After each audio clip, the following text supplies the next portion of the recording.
Assalamualaikum warahmatullahi wabarakatuh. Apa kabar Bapak Ibu semuanya? Pada video kali ini kami akan sedikit mengulas permasalahan pengisian daftar riwayat hidup yang sebentar lagi akan Bapak Ibu lakukan.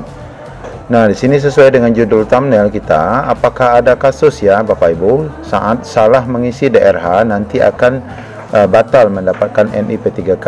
Dan di sini kita mendapati informasi terbaru menjelang libur hari raya ini, pengurusan SKCK itu bisa mencapai 1 minggu. Nah, ini penting sekali untuk Bapak Ibu ketahui. Untuk info lengkapnya ikuti video ini sampai selesai. Ya, sebagaimana kita ketahui, besok adalah pengumuman resmi untuk pasca sanggah bagi Bapak Ibu setelah sebelumnya diundur dari tanggal 9 dan 10 April. Dan Bapak Ibu bersiap sedia untuk pengisian daftar hidup dimulai tanggal 15 April 2023 mendatang. Nah, berkenaan dengan pengisian daftar hidup ini, Bapak Ibu tentu sudah mulai mempersiapkan 10 berkas yang akan nanti diupload, yang sudah kita bahas di beberapa video lainnya. Nah, di video kali ini kita akan membahas khusus untuk bagaimana sih sekiranya dalam pengisian daftar hidup yang gampang-gampang susah ini nanti akan Bapak Ibu temui beberapa permasalahan. Ya, nanti kita akan lihat apa saja kasusnya dan apakah ini menjadi penyebab gagalnya mendapatkan NIP3K. Nah, masalah-masalah yang terjadi pada saat pengisian daftar hidup itu yang pertama adalah jelasnya berkenaan dengan adanya kesalahan isi DRH itu sendiri. Nah, ini banyak sekali Bapak Ibu keraguan, kesalahan, kekhawatiran Bapak Ibu saat mengisi adanya perubahan nama yang berbeda pada identitas Bapak Ibu. Ada juga yang meragukan apabila NIK orang tua sudah tidak ada, ini seperti apa. Karena nanti kalau NIK sudah tidak ada, maksudnya orang tua sudah meninggal, NIK ini boleh dikosongkan ya, boleh dikosongkan, jangan sampai nanti Bapak Ibu ragu. Ada juga saudara yang tidak mau memberikan NIK-nya saat akan diisi di dalam daftar hidup. Nah, itu bisa dikosongkan. Kemudian ada juga berkaitan dengan pindah alamat. Di KTP sebelumnya di alamat lain, saat ini alamatnya berbeda. Maka itu banyak sekali yang menjadi persoalan. Intinya Bapak Ibu isi saja sesuai dengan KTP. Yang mana tidak adanya kesamaan pada identitas itu, Bapak Ibu isi saja yang terkini ya datanya. Nah, ini permasalahan pertama. Kemudian ada juga permasalahan kedua.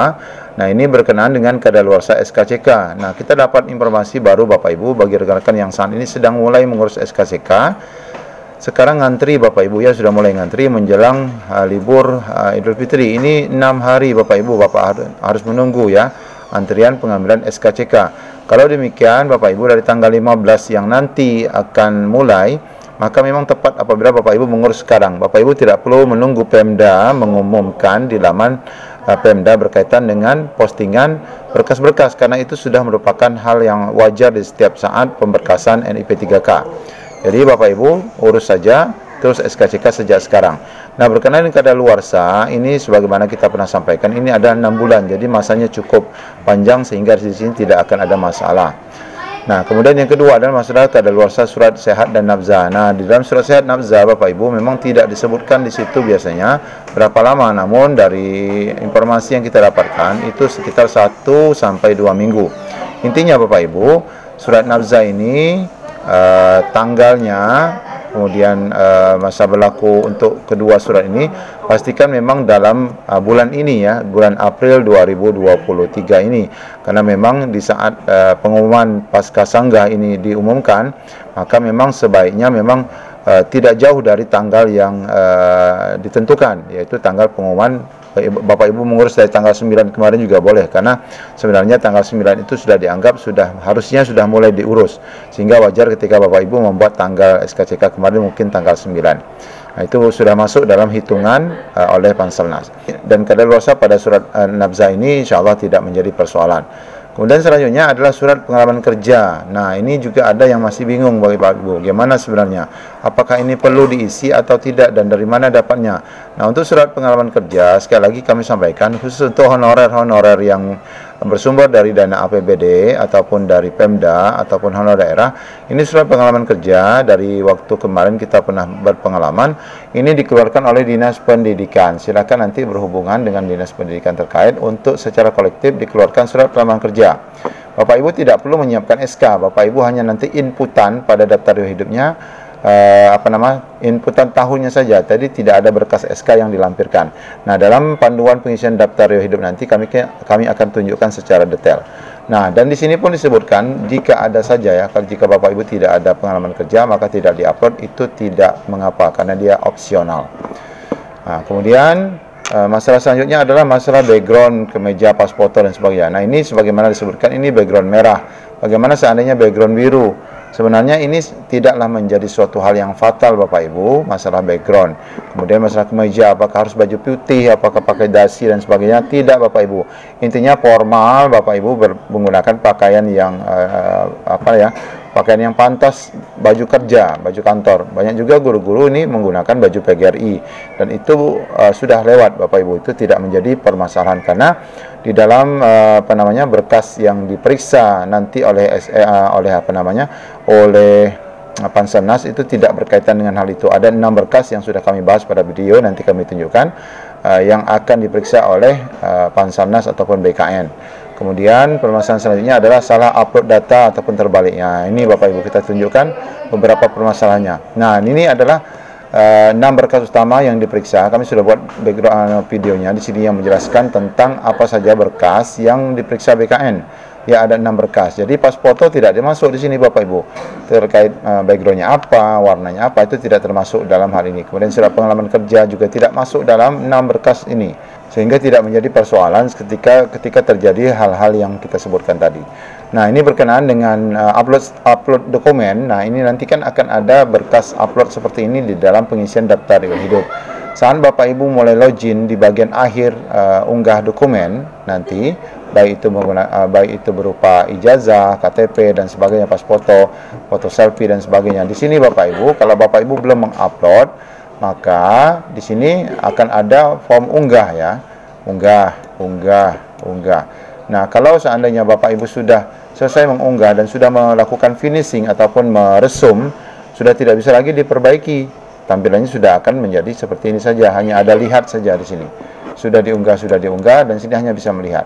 Nah, kalau terjadi kesalahan seperti ini, apakah nanti Bapak Ibu bisa fatal sehingga tidak mendapatkan NI P3K dibatalkan? Nah, di sini Bapak Ibu untuk menjawab hal ini, kita pernah mendapatkan informasi berkaitan dengan edaran dari BKN juga berkaitan dengan pemeriksaan berkas yang akan dilakukan oleh pihak BKD, kemudian diteruskan ke BKN karena ini adalah sifatnya pelaporan doku digital ya, yaitu pelaporan secara dokumen digital yang tidak perlu pakai kertas lagi. Nah, di saat terjadinya pelaporan 10 berkas Bapak Ibu yang nanti sebenarnya tidak langsung diperiksa BKN Bapak Ibu. Nanti akan diperiksa oleh BKD terlebih dahulu ya. Jadi Bapak Ibu upload ijazah, upload berkas yang 10 berkas dalam daerah itu nanti akan diperiksa oleh BKD masing-masing. Nah, saat BKD menemukan hal-hal yang salah dalam upload data, maka Bapak Ibu nanti akan dihubungi oleh BKD. Meskipun dulu ada aplikasi SSCN Doko Digital di sini akan memberikan pesan kepada Bapak Ibu melalui email. Contohnya seperti ini halo nama kita. Sistem SSCN dan Doko Digital secara otomatis mengirimkan pesan ini setelah instansi memeriksa. Nah, instansi yang di sini adalah BKD. Unggahan dokumen pemberkasan Anda. Kami informasikan bahwa terdapat dokumen persyaratan yang belum valid, yaitu DRH itu sendiri, mungkin ada yang salah. Kemudian surat keterangan nafza, contohnya seperti ini. Jadi kalau misalnya masih terjadi kesalahan, Bapak Ibu nanti ini akan diberikan perbaikan ya. Mohon untuk masuk ke akun SCN Anda kembali untuk mengunggah ulang dokumen yang sudah diperiksa instansi, kemudian unggah ulang hanya dapat dilakukan maksimal 1 kali. Terima kasih. Selain daripada dengan Doko Digital ini, Bapak Ibu akan ditelepon ya oleh BKD, dan ini sudah berpengalaman pada saat pengisian daftar hidup bagi rekan-rekan dulu tahap 1 dan tahap 2 di tahun 2021. Jadi rekan-rekan itu dihubungi oleh BKD untuk memperbaiki berkas. Nah, jadi intinya Bapak Ibu, kalau terjadi kesalahan dari berkas-berkas yang kita sebutkan tadi, ini ya, berkas-berkas yang sangat banyak ini tadi, kalau terjadi kesalahan, maka Bapak Ibu tidak perlu gundah ya, karena memang secara nyata, secara pengalamannya di sini disebutkan fakta daripada kesalahan isi DRH itu adalah di lapangan tidak ada kasus Bapak Ibu ya, tidak ada kasus ataupun bukti pengalaman di mana salah isi DRH ini menyebabkan Bapak Ibu gagal mendapatkan NI P3K. Kecuali ya Bapak Ibu memang sengaja melakukan kecurangan terhadap 6 berkas penting ya yang disyaratkan oleh BKN untuk tidak boleh salah ya, seperti yang sudah kita bahas di video. Nanti link videonya Bapak Ibu bisa lihat di kolom deskripsi atau di akhir video.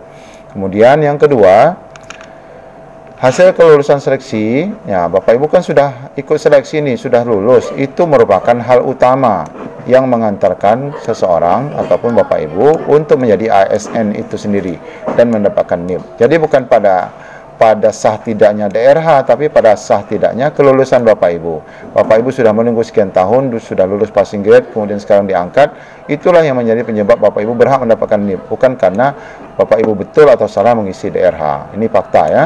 Kemudian selanjutnya, data diri yang diisi pada DRH ini hanya merupakan data awal ya, merupakan data awal untuk kelengkapan ASN itu sendiri. Akan dilanjutkan nanti dengan pengisian data secara lengkap, ataupun Bapak Ibu bisa mengoreksi kembali di aplikasi BKN yang bernama MySAPK. Nah, di dalam aplikasi MySAPK ini merupakan aplikasi di mana setiap ASN, baik itu PNS dan P3K, itu memang diwajibkan ya, diwajibkan memiliki akun MySAPK BKN ini sebagai database permanen di BKN. Jadi kalaupun ada salah, mungkin perubahan-perubahan nanti akan diupdate di sini. Nah, data ini akan terus diupdate secara berkala, baik pengurangan, penambahan data diri secara lengkap, berisi data diri dan jenjang karir hingga pelatihan serta penghargaan seseorang ASN selama ia menjadi ASN di sebuah instansi ataupun Pemda tertentu. Nah, demikian Bapak Ibu informasi terkait pengisian daftar hidup yang bakal Bapak Ibu nanti isi, yang pada prinsipnya pengisian daftar hidup itu memang gampang-gampang susah.